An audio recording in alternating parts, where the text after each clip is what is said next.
PGCET 2026 సంబంధించిన phase 1 edit option గురించి ఈ వీడియో డిస్కస్ చేయడం జరుగుతుందండి. సో మనకు నిన్ననే లాస్ట్ డేట్ అయిపోయింది. సో ఎవరైతే ఎడిట్ చేసుకోవాలనుకుంటున్నారో మీరైతే ఈరోజు మళ్ళీ సేమ్ లాగిన్ డీటెయిల్స్ ఎంటర్ చేసుకొని మీరైతే ఎడిట్ చేసుకోవచ్చు.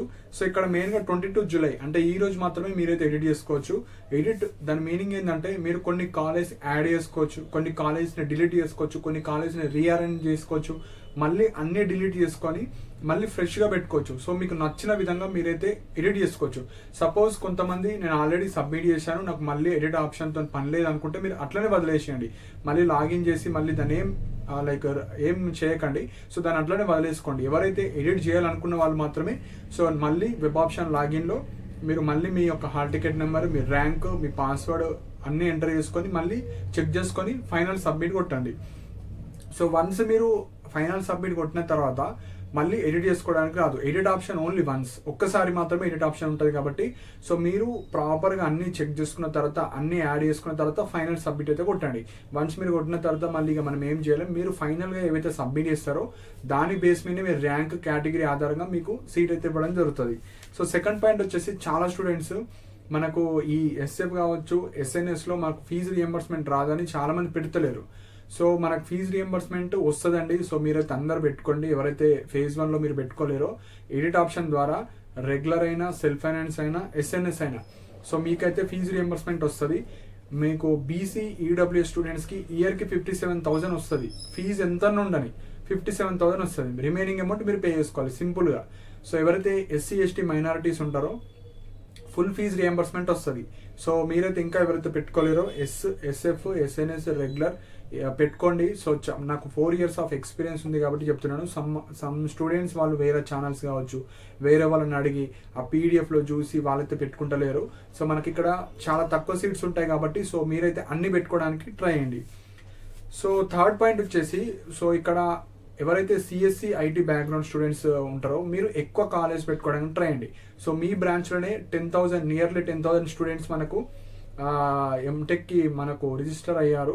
సో మీరు ఎక్కువ కాలేజ్ అయితే పెట్టుకోవడానికి ట్రై చేయండి. మీకు ఏవైతే డిస్ప్లేలో కనిపిస్తాయో అందులో మీకు 5 అనుకుంటే 5 పెట్టి మిగతా ఒక 20-25 కాలేజ్ పెట్టండి. సపోజ్ మీరు ఒక 10 అనుకున్నారు, 10 పెట్టిన తర్వాత రిమైనింగ్ కాలేజ్ అన్ని పెట్టండి.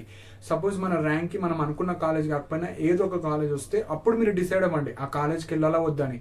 సో ఫేజ్ 1లోనే మనకు ఆల్మోస్ట్ 90% ఆఫ్ సీట్స్ ఫిల్ అయిపోతాయి కాబట్టి మీరు ఇప్పుడే ప్రాపర్గా పెట్టండి.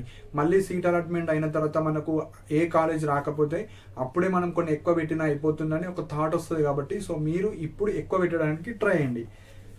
సో నెక్స్ట్ వచ్చేసి మనకు ఇన్కమ్ అప్డేట్ ఈమెయిల్ సర్వీస్ ద్వారా మళ్ళీ మీరు రీఅప్లోడ్ చేసుకోవచ్చు. సో రిజల్ట్స్ రోజు కన్నా ఒక 2-3 days ముందు వరకు మీరు ఇన్కమ్ మళ్ళీ అప్డేట్ చేసుకోవచ్చు. ఇన్కమ్ అప్డేటెడ్ పెడితేనే మీకు ఫీజు రియంబర్స్మెంట్ వస్తుంది, లేకపోతే కంప్లీట్ ఫీజు డిస్ప్లే అవుతుంది, అదంతా మీరు పే చేసుకోవాలి. అండ్ మనకు కొంతమంది ఇప్పటికీ అక్కడ మాకు డిస్ప్లే అవుతలేవు కాలేజ్, ఈ బ్రాంచ్ రాశాను నేను ఆ బ్రాంచ్ రాశాను అని అంటున్నారు. కొన్ని వాటికి ఎలిజిబిలిటీ ఉంటుంది, కొంతమందికి ఎలిజిబిలిటీ ఉండదండి. సో మనం ప్రాపర్గా ఎలిజిబిలిటీ తెలుసుకున్న తర్వాతనే ఆ ఎంట్రన్స్ ఎగ్జామ్ రాయాలి. సో కొంతమంది వేరియస్ పేపర్స్ రాసి మాకు డిస్ప్లే అవుతలేవు, మా బ్రాంచ్ ఇది, ఇవి మాత్రమే డిస్ప్లే అవుతున్నాయి అంటున్నారు. అవి మాత్రమే మీరు ఎలిజిబుల్ ఉంటారు. సో ప్రాపర్ ఎలిజిబిలిటీ తెలుసుకున్న తర్వాతనే మీరైతే అప్లై చేసుకోవాలి. సో ఇప్పుడు మీకు అక్కడ డిస్ప్లే అయ్యేది మీరైతే పెట్టుకోండి. నెక్స్ట్ ఈమెయిల్ సర్వీస్ ద్వారా మీకు ఏ డౌట్ ఉన్నా మీరు ఈమెయిల్ సర్వీస్ ద్వారా వాళ్ళకు కాంటాక్ట్ అవ్వచ్చు. సో 6th పాయింట్ వచ్చేసి ఫేజ్ 2 ఎప్పుడు ఉంటుందంటే మనకు ఫేజ్ 1 కాలేజ్ రిపోర్టింగ్ చాలా తక్కువ డేస్ ఇచ్చారు, కాకపోతే అది ఇంక్రీజ్ చేస్తారు. సో ఫేజ్ 1కి సో మోస్ట్లీ ఆగస్ట్ 2nd వీక్లో మనకు ఫేజ్ 2 ఉంటుంది. అండ్ ఈ ఫేజ్ 1లో సీట్ వచ్చిన వాళ్ళు, కాలేజీలో జాయిన్ అయిన వాళ్ళు, సీట్ రాని వాళ్ళు, ఫ్రెష్ స్టూడెంట్స్ అందరూ ఫేజ్ 2లో పార్టిసిపేట్ చేసుకోవచ్చు, నో ప్రాబ్లం. అందరూ ఎలిజిబులే ఫేజ్ 2లో. సీట్ వచ్చిన వాళ్ళు, రాని వాళ్ళు, ఫేజ్ 1లో పార్టిసిపేట్ చేయని వాళ్ళు, ఫేజ్ 1లో ఫెయిల్ అయిన వాళ్ళు కావచ్చు, కొత్త రిజిస్ట్రేషన్ చేసుకున్న వాళ్ళు కావచ్చు, అందరూ ఫేజ్ 2కి అయితే ఎలిజిబుల్. కాకపోతే ఫేజ్ 2 ఆగస్ట్ 10 తర్వాతనే ఉంటుంది మోస్ట్లీ. సో అది కొద్దిగా లేట్ ఉంటుంది. సో అప్పటి వరకు మీరైతే వెయిట్ చేయాలి. అండ్ ఎవరికైతే ఇంకా వేరే డౌట్స్ ఉన్నాయో మీరు ఆ వీడియోస్ చూడండి. ప్రీవియస్ వీడియోస్లో అన్ని డౌట్స్ అయితే అందులో ఎక్స్ప్లెయిన్ చేయడం జరిగింది. నాతో పర్సనల్గా మాట్లాడాలన్నా సో ఏమైనా డౌట్స్ ఉన్నా మీరైతే నాకు కాంటాక్ట్ అవ్వచ్చు. కింద డిస్క్రిప్షన్లో మీకు వాట్సాప్ నెంబర్ ఉంటుంది. సో గైడెన్స్కి ఒక 100 రూపీస్ తీసుకోవడం జరుగుతుంది. టిల్ మీకు స్పాట్ అడ్మిషన్స్ వరకు మీకు గైడెన్స్ అయితే ఇవ్వడం జరుగుతుంది. సో ఇంట్రెస్టెడ్ ఉన్న వాళ్ళు మాత్రమే పీజీసెట్ గైడెన్స్ అని మెసేజ్ చేయండి. 100 రూపీస్ తీసుకున్న తర్వాత మీకు కాల్ ద్వారా కావచ్చు, మెసేజ్ రూపంలో మీకు ఎందులో కంఫర్టబుల్ ఉంటే మీకు గైడెన్స్ అయితే ఇవ్వడం జరుగుతుంది. అండ్ కాలేజ్ లిస్ట్ సో ఎవరికన్నా ఫీ స్ట్రక్చర్ మెయిన్గా ఏ కాలేజ్ అయినా మినిమం 80,000 90,000 ఉంటుంది కింద కాలేజ్. మిగతా అన్ని మనకు 1 lakh ఉంటాయండి.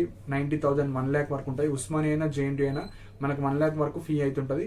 Only 4 to 5 college like CBIT, VNR, VGIT కావచ్చు, వాసవి కావచ్చు, ఇలాంటి కాలేజ్లోనే 1 lakh అబౌవ్ ఉంటాయి. సో అలాంటి కాలేజ్ తప్ప మిగతా అన్ని కాలేజ్కి మనకు 1 lakh వరకే ఉంటాయి. ఒక టాప్ 10 టాప్ 5 కాలేజ్ తప్ప మిగతా అన్ని కాలేజ్కి 1 lakh వరకు ఉంటుంది. సో బీసీ వాళ్ళకు మనకు బీటెక్లో వచ్చినట్టు ఫుల్ ఫీజు రియంబర్స్మెంట్ రాదు. ఇక్కడ మనకు పార్షల్ ఫీజు రియంబర్స్మెంట్ ఉంటుంది. 57,000 గుర్తుపెట్టుకోండి. మిగతా అది ఎంత ఉంటే అంత మీరు పే చేసుకోవాలి. సో 57,000 మనకి ఇయర్కి. కానీ ఇప్పుడు మనకి సీట్ అలాట్మెంట్ అప్పుడు 28,500 రూపీస్ మనకు తీసేసి సెమిస్టర్ ఫీజు మాత్రమే ఉంటుంది మనకు ఈ సీట్ అలాట్మెంట్ అప్పుడు. సో ఇయర్కి 57,000. సో మనకు పర్ సెమ్కి 28,500 తీసేసిన తర్వాత మీకు ఎంత ఫీ అయితే ఉంటుందో అది మనకు డిస్ప్లే అవుతుంది. మీరు ఆ రోజు పే చేసుకొని మీరు కాలేజ్కి వెళ్ళి రిపోర్ట్ చేయాలి. ఈ నెక్స్ట్ ప్రాసెస్ మనకు సీట్ అలాట్మెంట్ ఎంత ఫీజు పే చేయాలి, కాలేజ్కి వెళ్ళేటప్పుడు ఎలాంటి డాక్యుమెంట్స్ కావాలి, సర్టిఫికెట్స్ లేని వాళ్ళు ఏం చేయాలి, సో ఫేజ్ 1లో సీట్ వచ్చి ఎట్లా హోల్డ్ చేసుకోవాలి, ఇవన్నీ మనము అప్కమింగ్ వీడియోస్లో అయితే చెప్తాను. సో నా సజెషన్ వచ్చేసి ఎవరైతే కొన్ని కాలేజెసే పెట్టారు, ర్యాంక్ 3,000 అబోవ్ ఉంది అనుకున్న వాళ్ళందరూ ఎక్కువ కాలేజ్ పెట్టుకోవడానికి ట్రై అండి. సో మనం అనుకున్న కాలేజ్ కాకపోయినా ఏదో ఒక కాలేజీలో వస్తే మీరు అప్పుడు డిసైడ్ అవ్వండి వెళ్ళాలి అవ్వద్దని. సో ఇవి ఇంపార్టెంట్ పాయింట్ అండి. వన్స్ ఫైనల్ సబ్మిట్ చేసే ముందు మీరు ప్రాపర్గా రీచెక్ చేసుకొని అన్ని ప్రాపర్గా ఉన్నాయని చెక్ చేసుకోండి. సో ఇవి ఇంపార్టెంట్ పాయింట్స్. మీకు ఏమైనా డౌట్స్ ఉంటే మీరు కింద కమెంట్ సెక్షన్లో మెన్షన్ చేయండి. అండ్ ఇలాంటి అప్డేట్స్ కోసం మన ఛానల్ని సబ్స్క్రైబ్ చేసుకోండి. And thank you for watching my video.